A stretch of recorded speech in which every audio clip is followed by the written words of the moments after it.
This is, of course, my first meeting like this. And so I'm just going to take a moment and say, wow, this is unbelievable. I can't believe, I'm so excited to see all of you, to see all of the energy, to have, it really is astounding and just remarkable. I really want to talk more about that.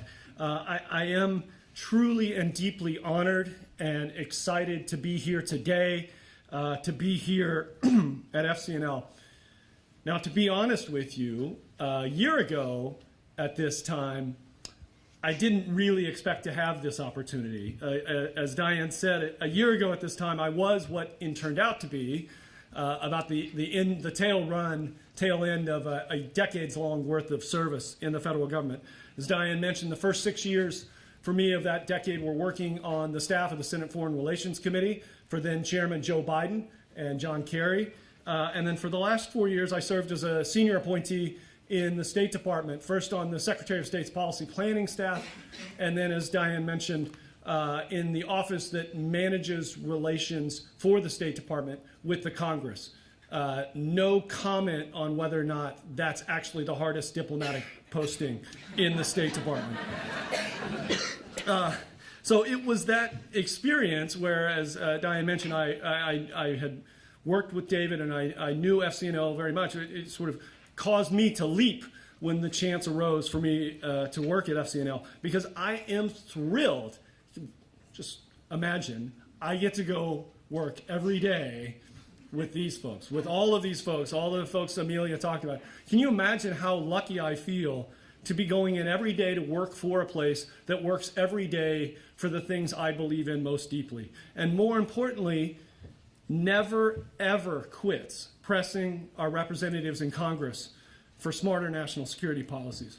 But I also want to tell you that this recent experience in government, my time in government, really underscores for me why it is so important that we're focusing on what we're focusing on today, on asking Congress to reject budget proposals that grow Pentagon spending or that force cuts in the programs that Amelia talked about, in diplomacy and development, in these vital domestic priorities. You see, during my past decade of service in both the legislative and the executive branches, it seemed to me that almost any time a new national security challenge arose, whether it was Iran or Ukraine, whether it was Syria or now North Korea, for far too many people in this town, for far too many people in the legislative branch, for far too many people in the executive branch, the first thing they looked to solve that problem was the Pentagon. The first instinct was to reach for the tools of war and for the military to try to address that problem.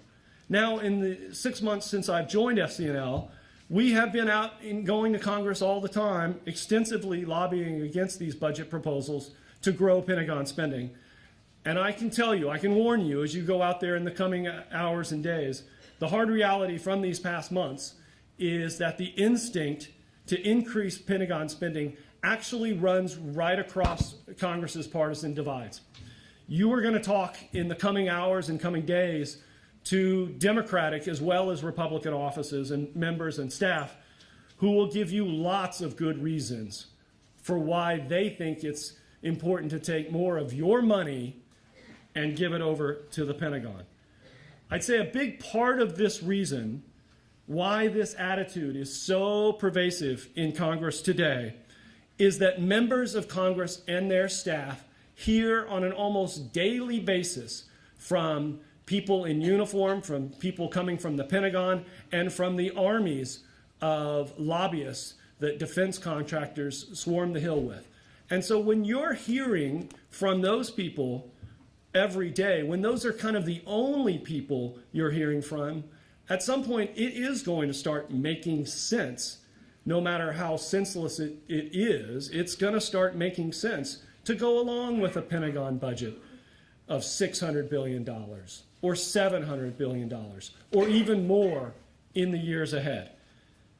It turns out, and I wish I could take credit for it. I'm sure Jim and Diane wish they could take credit for it. But it turns out that right now is a perfect moment to be here in Washington, to be going to over 200 offices, calling on them to reject these proposals to grow Pentagon spending or that would force cuts in diplomacy, in development, in domestic priorities. Because right now, the leaders in Congress are sitting down trying to see if they can negotiate some top-line numbers that will set the budget for the year ahead. The best they've managed to do, the best they've managed to agree on is set a budget through December 8th. So they've got about 40 days on the clock, a little less than 40 days, to come up with some kind of an agreement. So you're walking into these offices at a perfect moment to raise this up, to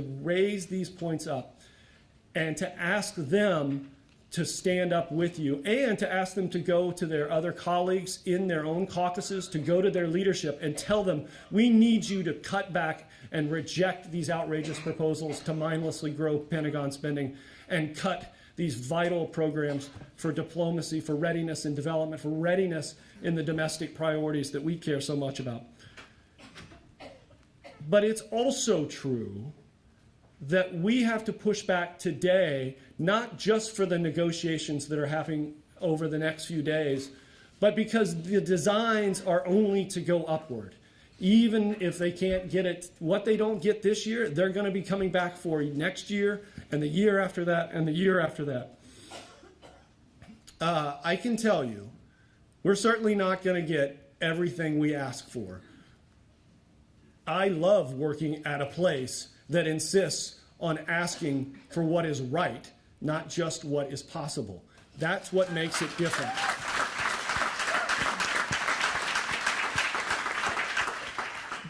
Because it turns out that today's impossible is tomorrow's right. We're gonna get there, we just keep asking for it. By making this strong effort to push Congress to reject these budget proposals to mindlessly grow Pentagon spending, we can change individual members' political calculations. I can tell you the team here in DC and our advocacy teams, many of you here in the room who have been working across the country for the past year on these topics, have been having lots and lots and lots of conversations on these topics. And so you all get to benefit from those conversations. In your lobbying folders, you've heard about the one-page leave behind that we have created that is designed to basically capture everything we've heard after over the last year, over the last several months, and put it in one page you can stick with, you can stay focused on, and you can give to your member of Congress. This is your guide for telling your elected representatives why they need to reject these outrageous proposals. Because regardless of what the DC herd has been telling itself about what these budget caps that Amelia has talked about to military spending levels, the truth is that after adjusting for inflation, U.S. military spending over the last few years is actually just as high as it was at the highest years of the Vietnam War, at the highest years of the Cold War era buildup at the end of the Reagan buildup at the end of the Cold War. The truth is, you'll hear people say that these budget caps have dangerously exposed us to our enemies. Well, the truth is that U.S. military spending exceeds Russia.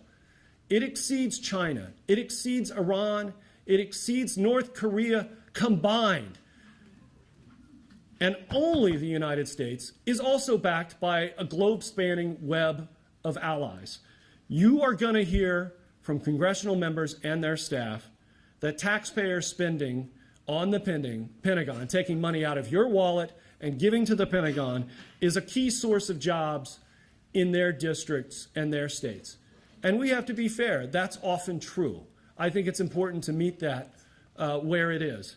But the truth is, dollar for dollar, U.S. military spending is less effective than spending on health care at creating jobs. It's less effective at creating jobs than spending on education. It's less effective at creating jobs than spending on clean energy.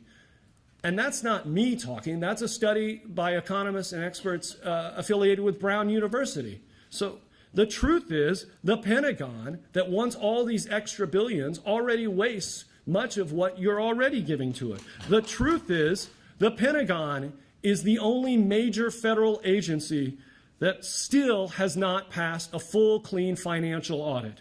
The truth is, misuse of Pentagon funds is so rampant that when the Pentagon itself sat down and studied their own internal administrative backroom dealings, they found $125 billion worth of savings, potential savings over 5 years. You know what they did? They buried it. They wanted to make sure that everyone here in Congress heard that the sky was falling. When you go into these offices and tell them how important it is to you that Congress reject these proposals that grow Pentagon spending, when you share these truths, and most importantly, when you share your story, when you share your perspective, we know you may not get them to change their mind today or tomorrow. But I guarantee you, I've been on the other side of the table. You are a voter, and you will make an impression. And the sum total of those impressions will add up to a big difference in the years ahead. So what's more, if we aren't out saying these things, if it's just the lobbyists, if it's just the Pentagon brass, then these things won't get said, and we know where that leads us.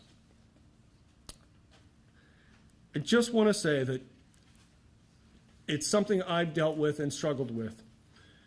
Even if the reception in every office this week isn't always what we would prefer, I want you to take some comfort in what I know, in what you know about democracy.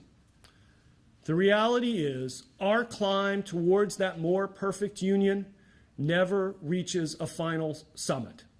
We always must keep striving, keep climbing upwards. But for my part, I can't actually think of a better place to be.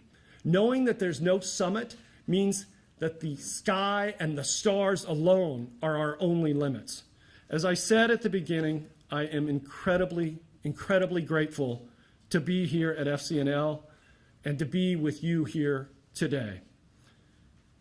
This organization, this community of all of you and everyone else who could not be with us here today, but who is still with us every day fighting these fights, these together embody exactly what I most deeply believe in. My faith, more than anything else, I would say, is a lifelong faith in the importance and the value of democratic governance. I've been very lucky enough in my career that I've been able to turn that faith into employment.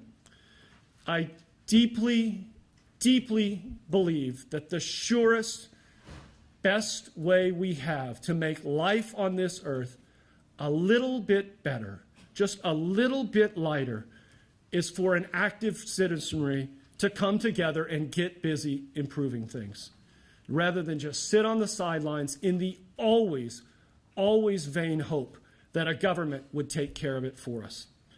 I am amazed time and again by seeing what can happen when just one person has the courage to stand up and ask a question, to speak their truth. Time and again, it's that lone act of courage that suddenly empowers a room full of people, a crowd full of people, a nation full of people to voice the truths that they had been hiding within themselves. Time and again, it is this lone act of courage that makes possible all of the things, all of the changes that we value and that we yearn for. So thank you for being here, for coming here today to be that voice of courage, to take that act. And thank you for giving me the chance to be here today to continue working with you and for you for the world we seek. Thank you.